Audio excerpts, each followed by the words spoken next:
नमस्कार साथियों, हमारे समक्ष महत्वपूर्ण प्रश्न है।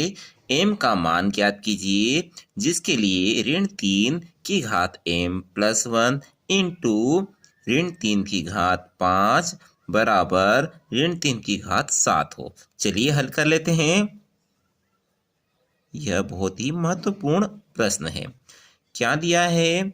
ऋण 3 की घात m प्लस 1 गुणित ऋण 3 की घात 5 बराबर ऋण 3 की घात 7।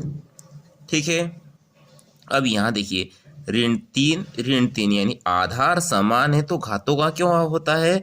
तो आधार समान हो तो घातें जुड़ जाती है, हमें घातांक का नियम बोलता है। यदि a की घात m है और a की घात n है यानी आधार समान है तो घातें जुड़ जाएगी, तो a की घात हो जाएगी m प्लस n। ये हमें घातांक का नियम कहता है। तो ऋण 3 की घात क्या हो जाएगी?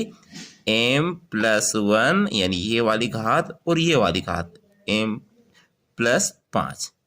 आधार समान हो तो घातें जुड़ जाती, तो हमने घातें जोड़ दी। और इधर क्या है? ऋण 3 की घात 7। अब यहाँ देखिए ऋण 3 की घात m प्लस 1 प्लस 5 ऋण 3 की घात 7।